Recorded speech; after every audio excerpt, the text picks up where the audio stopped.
भोंदू अशोक खरातला आज न्यायालयात व्हिडिओ कॉन्फरन्सद्वारे हजर करण्यात आले होते। व्हिडिओ कॉन्फरन्सद्वारे न्यायालयात हजर केल्यानंतर त्याच्या संदर्भात ज्या प्रकरण तिसऱ्या गुन्ह्यामध्ये न्यायालयात आज व्हिडिओ कॉन्फरन्स दाखल झाली। त्या व्हिडिओ कॉन्फरन्सद्वारे त्याच्यावरती जे काही आरोप आहे त्या संदर्भात युक्तिवाद देखील झाला। या युक्तिवादामध्ये आज त्याला 20 तारखेपर्यंत न्यायालयीन कोठडी सुनावण्यात आलेली आहे। तरी उद्या त्याला पुन्हा चौथ्या गुन्ह्यामध्ये सरकारवाडा पोलीस स्टेशन येथे दाखल झालेल्या त्या गुन्ह्यामध्ये हजर करण्यात येणार असून, तरी हे सर्व जर बघितलं एकंदरीत प्रकरण, तरी भोंदू अशोक खरात याच्यावरती अजून देखील गुन्हे दाखल होत आहे। गुन्ह्यांची संख्या ही वाढतच आहे आणि यामध्ये या उद्या ज्या कोर्टामध्ये युक्तिवाद होणार आहे चौथ्या गुन्ह्यामध्ये त्याला न्यायालयात हजर करण्यात येणार आहे। उद्याच्या युक्तिवादामध्ये नेमकं काय समोर येतं हे पाहणे तितकंच महत्त्वाचं ठरणार आहे। एकंदरीत जर बघितलं तर हे अनेक गुन्हे दाखल झालेले आहे। वेगवेगळ्या गुन्ह्यांमध्ये दररोज न्यायालयात त्याला हजर करण्यात येते व्हिडिओ कॉन्फरन्सद्वारे, कधी तर कधी प्रत्यक्ष हजर करण्यात येते। परंतु यामध्ये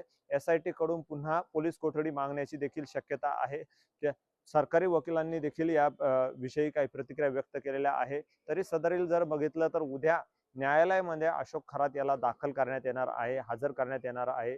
उद्याच्या युक्तिवादामध्ये नेमकं काय होतं हे पाहणे तितकेच महत्त्वाचं ठरणार आहे।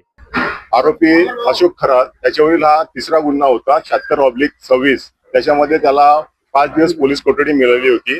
त्याच्यामध्ये पोलिसांनी तपास केलाय। त्याच्यामध्ये तपासात पुन्हा माहिती मिळालेली आहे आणि त्याच्यामध्ये पुन्हा पोलिसांनी पोलीस कोठडीचा हक्क अबाधित राखून त्यांनी MCR मागितलेला आहे आणि त्याला 78/26 मध्ये चौथ्या गुन्ह्यामध्ये त्याला वर्ग करण्यात आलेला आहे।